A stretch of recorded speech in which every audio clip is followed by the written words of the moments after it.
This is how I convert any bad situation into something that helps me achieve my goals. Matthew Arthur, side businesspreneur, generated over $100,000 in revenue for my side businesses, Australian dollars, which isn't really that much. Still got a lot more to go to, but let's jump into it. So I'm going to start this off with a story. A few years ago, the realization hit me that whenever I ate certain types of foods, usually like bready or chocolate pastries, so if I ate too many meat pies, too much cake, too much chocolate, things like that, I'd actually have a bit of heartburn, digestive issues. And what that actually did is that had a bad impact on my sleep, general health, general energy. And I thought, this is terrible. This is actually really bad.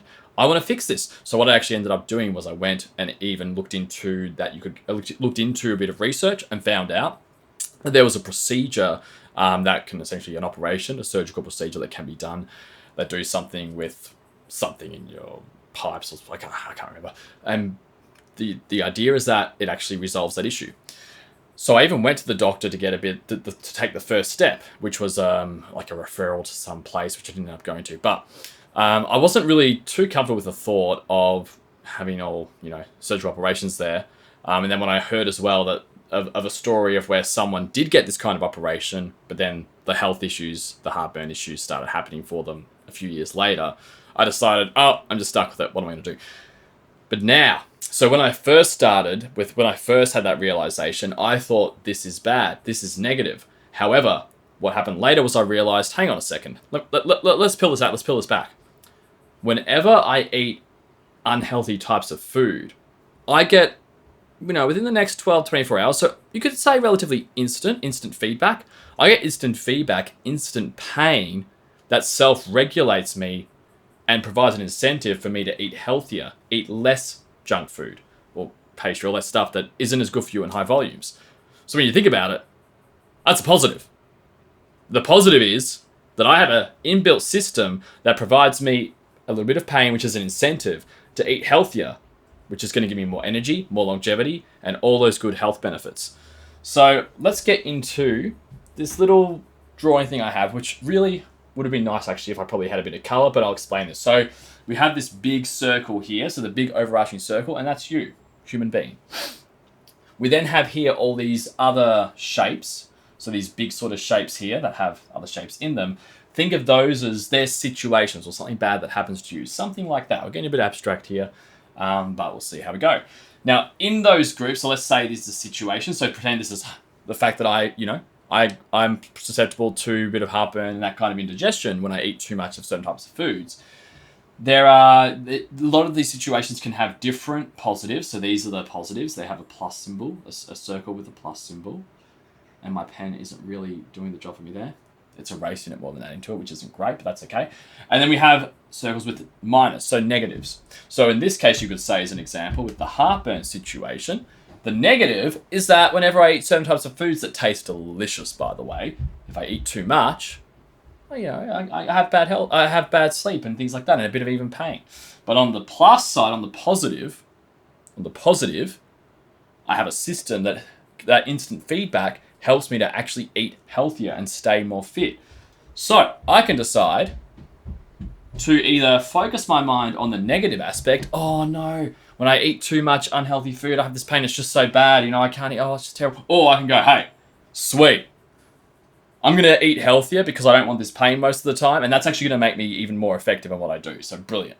And then I can focus my mind on that and move on. So what are some other examples here? I think an example could be you might want to be making some money for your family. You might want to start a business, and you might have not been born into a wealthy family. So you can either think of it this way. Okay, so let's pretend it's here. What's the negative of not being born to a wealthy family? Well, you've obviously got less financial resources to dip into, so that means that you aren't as financially secure. But what's the plus side of that? The plus side of that is you have the opportunity, the forced opportunity, in fact, to when you actually go for success, to know that when you do achieve it, you achieve it from the ground up. You didn't have a handicap. You didn't have a handout from your parents or inheritance or anything like that. So you have an opportunity to achieve something the wealthy person doesn't, because the wealthy person won't be able to tell that story of, I didn't have much, I wasn't born to a wealthy family, and I built up this success all myself. That wealthy person doesn't get that kind of satisfaction. At least not the way you have it, where it's essentially forced. You have no other choice. So you have no choice but to create an epic story. Amazing. And then when you get that success, you will know, hey, I did that. And I even did this without as much help as others get. Now, that being said, what if you say, well, hang on, Matt, I'm wealthy. Like, I was born to a wealthy family. So what's it? Well, great. The plus side for you is you've got access to a lot of cash. So what you can do is look at that and go, cool, I can use that either to invest. I can use that even as just financial security. So even if I want to, maybe I do want to start from the ground up and I want to prove to myself that I can do this, that I'm not just someone who was just given a handout and, you know, everyone else is struggling. I'm just riding the success of my parents. I want to prove that I can actually build this from the ground up if that's what you want to do. There's nothing wrong if you don't want to, by the way. Like, if you just want to leverage your wealth, great, who cares? It's just money at the end of the day. We're all going to be dead in 100 years. Just obviously use it for good. But let's say even if you did want to do that and you wanted to prove to yourself, if that's what you want to do, you can go, cool, I've got at least a lot of money in the background that I can have as financial security, so I can actually avoid a lot of that, you know, that kind of anxiety that others might have because they don't have as much cash. So can you see what we're doing here? Each situation has different opportunities, if you will, or different cons. I don't even know what wording to use there. But you can choose where to focus. Look at the positive to help you achieve your goal. At least that's what I do. Now, I'm going to look here. I did have some more notes. I had another example, which I've forgotten.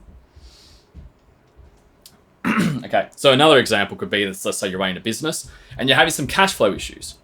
And that's probably causing a bit of anxiety. You're probably actually focusing on things to maybe you're speaking to vendors to try to get better plans, which is, you know, it's kind of a little bit, it's not the funnest thing to go, oh, guys, can I please have a hand here? Maybe you're organizing payment plans, and then you're allocating time to really trying to just get out of survival mode or just trying to survive versus on working on thrive mode. So that's an example here. So what's the negative? Well, the negative is pretty obvious, that you're having some cash flow issues, which is making it a bit tight, and you're probably having anxiety from it as well. At least if it's the first time, but you're probably having a bit of anxiety from it. On the plus side, you now have an opportunity to prove to yourself, hey, all right, I know what to do. Through this situation, I'm leveling up. So I know how to deal with when the business has cash flow issues. I even know how to deal with it, not just like with the tactically, so how we approach the vendors and have to go on payment plans and maybe reduce some costs. Not only have I proven to myself, or I'm able to prove to myself that I can get through this with that, but even that mentally I can prove to myself, hey, even when my business is having cash flow issues, that ain't going to stop me. Now, on the other side, if you're not having cash flow issues, great. You can just say, I've got more resources to do things outside of survival mode, so work with that. So can you see the theme here? This is what I do, is I look at what is the situation. Yes, there are negatives, and you have to acknowledge those, but what are the positives that I can actually take and convert them into energy that I can use to get me towards my goal? Hope this video was helpful. See you in the next one.